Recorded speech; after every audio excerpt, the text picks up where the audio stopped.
नमस्कार, आदाब, सत श्री अकाल। मैं हूं आपका दोस्त शशांक। एक बार फिर से मेरे चैनल ब्रिलियंट टेक गुरुजी का आप सभी का स्वागत है। दोस्तों, आज जो मैं आपको कहानी सुनाने जा रहा हूं, ये एक सच्ची घटना पर आधारित है। उत्तर प्रदेश के एक छोटे से जिले संभल की। संभल में एक विकास नाम का एक लड़का था जिसकी उम्र करीब 22 से 23 साल की थी। वो एक टावर कंपनी में नौकरी करता था सिक्योरिटी गार्ड के तौर पर। तो वो सिक्योरिटी इंचार्ज हुआ करता था। तो एक दिन क्या होता है कि उसके अंडर में जितने भी सिक्योरिटी गार्ड्स होते हैं, तो अलग अलग लोकेशंस पे इनके टावर लगे होते हैं। तो हर डे बाय डे इनको विजिट करने के लिए अलग अलग टावर पे जाना होता था। तो एक दिन क्या होता है कि विकास की टावर कंपनी में जहाँ एक सिक्योरिटी गार्ड होता है, वो इनके पास एक मैसेज छोड़ता है कि सर, मेरी यहाँ से आप दूसरी जगह आप मेरा ट्रांसफर कर दीजिए, क्योंकि यहाँ मुझे कुछ ऐसी चीजें महसूस होती हैं जो मेरे लिए बहुत आश्चर्यजनक है और शायद हर किसी के लिए होंगी, और मैं यहाँ पे अपनी ड्यूटी नहीं कर सकता। लेकिन विकास जो था वो सब इन चीजों को नहीं मानता था। तो विकास ने उसको कई बार समझाने की कोशिश करी कि कोई बात नहीं, आप यहाँ पे अपनी आराम से नौकरी करो, ये सब चीजें नहीं होती हैं और ऐसा कुछ भी नहीं है।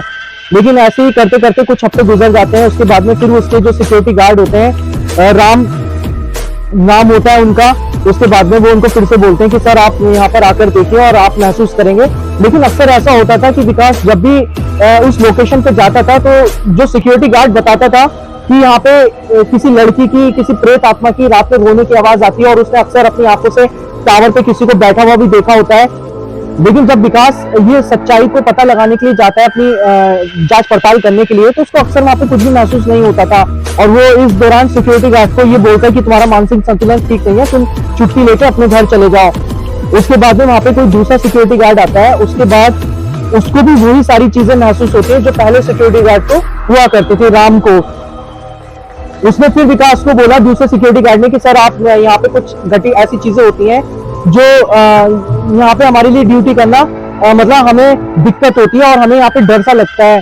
उसके बाद में विकास ने दिन में जाके गांव वालों से वहां पे जांच पड़ताल करी, तो पता लगा कि वहां पर एक लड़की थी, कोमल नाम की, जिसने किसी दौरान आत्महत्या कर ली होती है, उस टावर पे फांसी लगा लेती है। उसके बाद में अक्सर वहां पे ग्रामीण लोगों ने भी वहां पे उस लड़की की आवाजें सुनी होती हैं।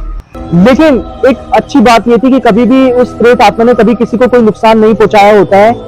तो उसके बाद में विकास की वहां से ट्रांसफर हो जाता है, और उसके बाद में वो सिक्योरिटी गार्ड भी वहां से चला जाता है। लेकिन क्या सच में इस तरह की कोई घटनाएं होती हैं या नहीं होती हैं? ये कहानी जो थी वो हमें विकास ने ही भेजी थी, लेकिन आज तक इस बात का खुलासा नहीं हो पाया, क्योंकि विकास ने जितनी बार भी वहां पे जांच पड़ताल करी तो उसको वहां पे कुछ भी महसूस नहीं हुआ। लेकिन दो सिक्योरिटी गार्ड से इस बात की वो मौजूदा गवाह थे, जिन्होंने अक्सर वहां पे आवाजें वहां पे सुनी थी।